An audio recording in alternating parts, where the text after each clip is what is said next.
Hello, peeps. It's another week, another day, another dollar. And I've got my man Oweezy online with me today. Welcome, Oweezy. PD, my main man. It's been What's so long. happening? Gee, it's been All ages. good, Huh? all good Huh? in the hood, as they say. We missed you last week, but as you know, the things carry on, and we're glad you're back and glad to have you back online. Well, it's good to be back. I had a couple of trees that I had to go bark up on, so I'm here to chat with the dogs and the peeps. well, then you've come to the right place. Welcome again, everyone. Again, our channel is here for you. It's not for us, it's for you. We're here to tell you about how important, relevant, inspirational, and trendy things are out in the world. And I mean, that's what it's all about, isn't it, Oweezy? Absolutely. We will talk about anything and everything. And we are to just address any concerns or questions you may have. So, welcome. We're just glad that you're here. And if you're happy with this video, please like and subscribe. And yeah, glad to have you part of the family. So, Oweezy, Yeah. today's topic. What are we discussing? Uh, Whether I could say the bone of contention or not is solar and the crisis that South Africa is facing with load shedding. Solar has become an important game player in our country, worldwide, but more specifically relevant now as we get to grips with no power or prolonged periods without power. But a lot of people are unsure how what we understand what solar is, but how do you get it? Is buying it upfront the best way, or is renting an alternative option, which was never there before, if I might add. This has only recently become available to us, and does deserve some looking into. So can you maybe expand on that for us, PD, and just break it down and unpack? We can unpack both sides of this. Absolutely. And I think it's relevant. And funny enough, it's not just South Africa that's battling with power crisis. There's different parts of the world. I know Europe, parts of the world in Germany, that whole part where the war is actually taking place, it's affecting the whole of Europe, because the energies, a lot of it comes from Russia. So it's, Yes, yes. and also in parts of America, I know that, things like inverters are becoming quite big there as well. There's also various states in the US that have a power crisis. But I think overall, everyone's also and should be looking at alternative power Mm. solutions for their home, for their livelihood. I mean, the costs just seem to be creeping up and up. You know what I mean? I know in South Africa, NERSA was hitting everyone with a 19 point something 5% or so Wow. increase. It's difficult, and this is the thing. People say, well, you know what other options do I have? And I think this is the point of this channel, is to discuss those options. Yes, we know Yes. there's a lot of finance houses, banks coming to the table. They want to help, they want to fund the individuals, businesses to install solar, because obviously we need power to carry on. Business life goes on. Whether you Sure. have power, you don't have, life goes on. People need to generate money, make profit, etc., etc. They don't want to be hampered by any power crisis. Sure. And So, so, so I, and so so, I think yeah, to so I think to summarize what you're saying is, it doesn't matter in which neck of the wood you are or which backyard you're in. The aim is just to reduce cost, save money, and promote a cleaner, healthier, more sustainable power usage lifestyle. yeah, If I exactly. get where you're coming from. 100%, 100%, easy. So I think let's jump into it and let's discuss. I mean, like I said, we are to attack the bare basics and obviously give our input. I mean, people need to do further, investigation into their own personal benefits and the tax benefits, be it wherever they're from around the world. But Sure. this is just our opinion, and you know what? Use it, don't use it. We're glad you're here anyway. You know what I mean? Use it or lose So it, but yes, out. exactly, 100%, 100%. So let's jump into it. Right. Let's say, okay. So let's talk about initial investment. We know that the upfront cost for these systems is huge. Not everyone can afford an inverter, solar systems, even generators. I mean, we know Yes, cost of living's up, yes. We're inflation's talking up. These we're we're talking talking cash big up bucks. front here. Yes, Exactly. And also because the demand is up, what happens to the price?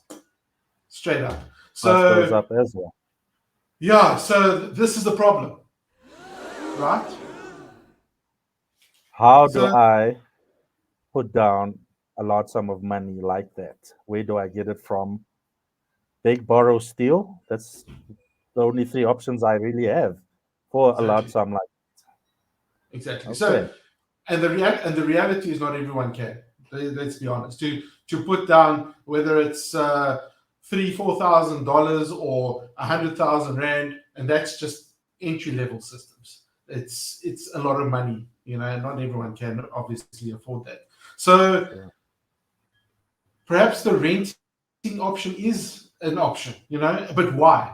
Let's dig deeper into this. Obviously, renting is lower installments every month. However, when you're buying it, you need that large sum of cash, boom, upfront, and there we go. There's your money gone. You get what I'm saying? So I so hear you. now I hear you. that's your initial investment. Now let's talk about your total cost over a lifetime. These things, technology changes, and this is my argument. Is that, does one go spend all this money up front now? Because we know, like the rest of the world, everything's changing, technology's changing. You have a solar panel that's this big that gives you X amount of wattage, but in maybe 3 years' time, you have a solar panel that's this big giving you the same amount of wattage. Is it worth spending that money up front? What do you say about that? Well, I think you've hit the nail right on the head. Um, where you come strong across with the fact of these are large sums of money we're talking about, and not everybody's got it under their mattress or in a bank account safely tucked away. And even if one has to ask the questions, even if you do have that money, are you prepared to part with it if there was a rental option? Would you lay out five, six, $7,000 or 180, 190, 200,000 rand on a system which you could pay roughly less than 2,000 rand a month for a similar solution, if I would call it that? That's really 100%. a debatable topic, and makes a lot of sense. But what I find that a lot of people spend most of the time on with the rental side of it is they are looking for the catch. I'm renting this massive system. It's from day one they install everything. You've got your panels, you've got your inverter, your battery, your full 200,000 rand system installed from day one, and all you paid was less than 2,000 rand. People are looking for the catch in it. How am I going to be done in, right? And I find that's where most of the time is going. Am I? How long do I have to pay this off? How long is the rental? Is there additional charges? Who controls it? What about the maintenance? You get the idea. There's a few companies, one or two out there that aim to take that burden away from them, where there generally is no um, there's no you're not being done in any way. It's a pure value for money rental agreement, like renting a car. You get to the airport, you rent a 200,000 rand car on the spot. You get the whole car. You get to use it for your and you return it at the end of the agreed rental period. And this is the important thing, that we now have access to a full solar system that can alleviate the load shedding problems at a fraction of the initial upfront investment. And this is beginning to give people a real shot at having a better life, coming home from work and you can cook a meal with your family, watch a show with your kids, have lights. For those that got to work extra hours, have that battery to power up your laptop, your desk lamp, and several other things that you used to. Not cringing in the dark, going to bed, and waking up miserable. your food going off, the losses. I mean, who counts those losses? That's surely Sure. a financial loss as well. Does anybody take responsibility for that? I mean, PD, I've got insurance companies coming out now saying they will not cover losses because of load shedding. So Exactly. where does one go? How do we? What do we do? Are generators the answer? Inverters? Or is gas the way? Or do we use a combination of everything? That's what I'm. That's the feeling I'm getting from the people, and we are here for those people. Yeah, yeah, yeah, absolutely. Spoken like a true chap. And I think another thing to consider is, are you in your place, if you're going to spend that money up front, the large amounts of money, you must be almost 100% sure that you're going to be staying in that house for the next 10 years at least. You know, if you're planning on moving in the next year, don't bother. Rather go for the rental option. You know what I mean? Because that initial upfront cost is going to, it's, you know what I mean? Are you really going to recover it in terms of it's a gamble. You think you're going to Yeah. recover it by selling your house? I don't know. You know what I mean? But you want to use it. You want that value in you. So you need to at least say and be 100% comfortable saying, I know I'm going to be here for the next 5 to 10 years. So I'm happy to spend that money upfront. If not, then it's a no-brainer to look at the rental option. I think but like you said, it's all about personal preference. Each you know, you can't compare with your neighbor and say, oh, but why did you do this? And I'm doing, you can't. You need to look at your needs, your wants. What purpose is it going to serve you as an individual, and take it from there. Make that decision based on your needs, not what your neighbor's done. You know what I mean? Because everyone's in a different financial situation, everyone's business situation, name it, personal, you name it. You get what I mean? But I think the biggest thing here is that your budget is ultimately what drives your decision at the end of the day. You're not going to go put yourself into heavy debt to go and purchase a system that where you can't even afford to put bread on the table because but at least you got the lights on, but you can't. You get what I'm saying? It just doesn't make any Absolutely, sense. absolutely. No, sure. And I think just touching back on what you said about financial position, yes, my neighbor might have the outlay of the big lump sum of cash to put up the system. I might not have that cash, but I go with the rental option. And Yeah, then the neighbor of the neighbor might not have the cash and might not be credit worthy for the rental option. exactly. So it goes back to really focusing on one's finances, identifying your personal financial unique circumstances to see what will ideally work for you and for your budget and for your back pocket. Exactly. That's really something to spend a lot of time on, PD. I really Yeah, think yeah. you've identified a sweet spot there that will sort of navigate the waters, so to say. So let's talk about three other things quickly. Tax benefits. Yes, by renting, you get, if you're renting and you've got a private household, you don't really have any tax There's no tax benefits there. benefits. There's Yeah. no tax there unless you're working from home, and then it gets complicated. But anyway, Yeah. if So if we'd you're say running a speak to bit, your accountant about speak to your that. accountant or your tax practitioner. They can help you save a little bit there. But if you're a business, by renting, you can obviously claim it as a tax deduction. If you're buying, if you're buying and not renting, I know in some countries there's a tax benefit where you get a certain percentage back from the government, from the receiver of revenue, Is that in which is, cash or is that an allowance? it's more like it's an allowance. You don't get the actual cash back. Okay, so at the end of the calculation, there's sort Yes. of a cash back. It's a rebate. But however, that rebate, if it ends up in a refund situation, you could get the It's money cash back, back. the cash Okay, back. excellent. I hope that makes sense. So that's Absolutely. that. There's also, I know, in South Africa, that you can write it off.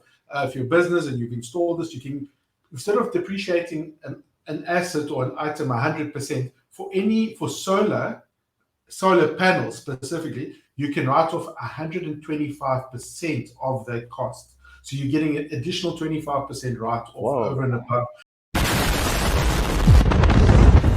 which is quite nice. It helps the bottom line, and it also just it also prompts those decisions that we discussed earlier. How do we do this? You know what I mean? So, and I'm sure in every country's got their own tax benefits. And again, speak to your tax practitioner or your accountant and let them give you a bit of valuable input from their side, because obviously the tax laws differ throughout the world. So that's that. Then let's talk monthly savings, Owizi. We know in South Africa, as I mentioned earlier, we got electricity that's just skyrocketing, and we're hitting almost 19% increase in 1 year, that's going to hit the bottom line. So by having solar, whether you're renting or buying, you're still saving. There's ultimately a saving, of your utility costs. Okay, if you're a Bitcoin miner and you need to generate 50,000 servers and 100 million Bitcoins, well, good luck, because that ain't going to happen soon, right? Yes. So you might need more than six panels to run an operation like that. But anyway, be that as it may, there is benefits, there is a savings, and look into that. Because it's all about cost versus benefit at the end of the day. You don't have to be financially illiterate. You don't have to always say, will there be a saving? Speak to your electrician as well. And look at your utility bill. Speak to your neighbor. See how much they're saving. That will also give you an indication of what you are likely to save. There is information out there. It's everywhere. You just need to look in the right places. You know what I mean? So yes, absolutely. I don't know if you have anything else you want to say in terms of the monthly costs. Well, I think the immediate saving is the saving against your electricity purchase. If you go the rental route, one would say, okay, I've got electricity, but now I've got to pay the rental of the solar. So effectively speaking, my cash outlay for the month is greater than if I never had the solar. Why do I not just forget about the solar and carry on? Well, we don't do that because you want the quality of life, as we explained up front. Secondly, part of your rental payment will actually be a saving against the amount of electricity you are either prepaying or will pay when your municipal account comes. So there's that instant saving immediately. And also, that, for example, your fridge items in your fridge and your freezer, that will now be protected. You won't incur a financial loss there. And even if you were to claim from insurance, it's no longer covered anymore. So you are mitigating certain losses, and eventually at some point, if the increases continue like this, they will eventually almost be on par with your rental of your solar. So in your day, you're running solar. At night, you're running your inverter, and you don't have the frustration of load shedding. And if you could work at home, it's really a solution that mainly, when I say South Africa, needed at the right time. It's come at the right time, if I could say that, PD, because that upfront investment. What do I do? Do I cash in my pension early? Do I take a loan? Do I take a second bond? Do I beg, borrow, steal? No, and hell no. So I'm very interested to see where this goes, and if there'll be any more players in the game that can offer solar rentals and really put some competition out there to see if we can drive the price lower for us, the people. The people. And it is about the people. I think there's just one contentious issue I want to raise, and that is control. When you're renting, you don't have control. When you buy, it's yours, you own it, it's there. If it breaks, you fix it, whatever. But when you're renting, you can't control what the lessor is going to charge.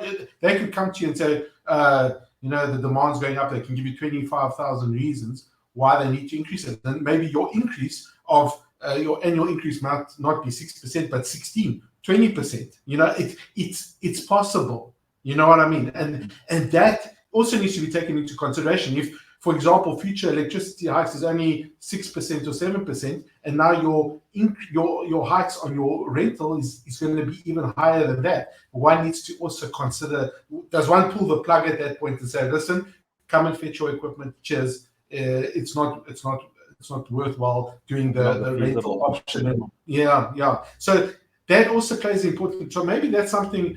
I don't know if it's possible if one can agree up front what the escalation is with these lessors. These rental companies. I Yes. Yeah, it's also I don't know if one can perhaps, but something to talk about. There's no harm in opening Yes. one's mouth and asking. You know what I mean? The other thing is obviously interest rates. In a rental agreement, especially from the finance institutions, they're going to charge interest on that. It's an installment, you know what I mean? It's like an installment system. So it's linked to some kind of interest rate, and we know interest rates have really gone crazy over the last year or so. It also affects affordability, at the end of the day. But it's all these factors that one needs to take. And remember, we're not perfect. We don't know everything, but it's just these things that we need to take into consideration before putting your $1 million signature on the dotted line.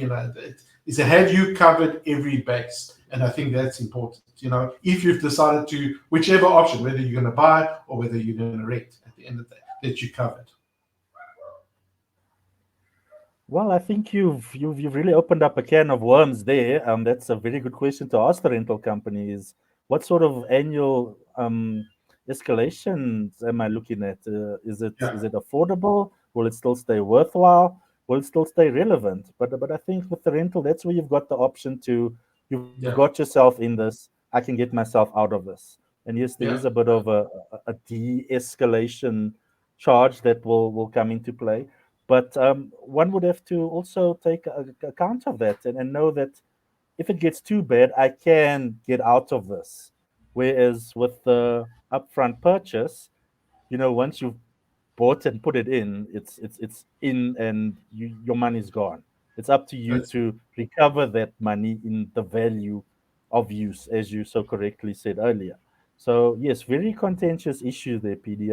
I like the way you've sniffed that out of the contract, like a dog sniffing for a bone. Several bad puns later. Make our viewers aware of that. That please, guys sure. and girls, these are the questions you need to ask or answer to yourself before you put that $1 million signature on the paper. Before you bark up the wrong tree. That's what I'm saying. Hey? Absolutely. All right. You heard them, bro. You heard them. So, Owizi, thank you. You've been a gem.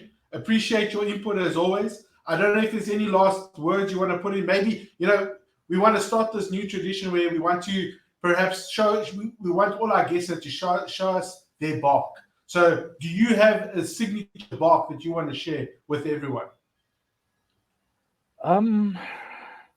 Right now, I would have to say, due to the recent spate of flus and colds and sniffles and waffles and whatever you want to call it, my bite is actually bigger than my bark at this point. So I'll probably bite you through the screen before I bark. That's fine. That's fine. We'll park it for a later episode, huh? Yeah, let's give it another one.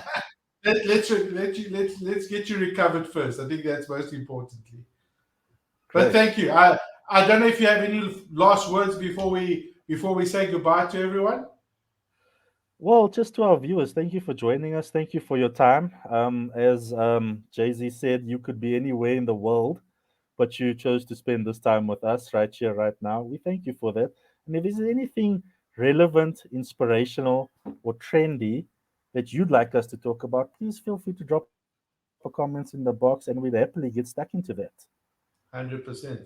And don't forget to lick and subscribe. That's very important. Lick and subscribe, because we're going to be coming with lots of content that's going to make you laugh, content that's going to be relevant, inspirational, and it will just be great to have you part of the family. And looking forward to the road ahead with everyone, with our global family, as we said initially. Sounds exciting, PD. I'm looking forward to it. Me too, bro. Look after yourself, Owizi. Have a good one, and we'll catch up again soon. You too.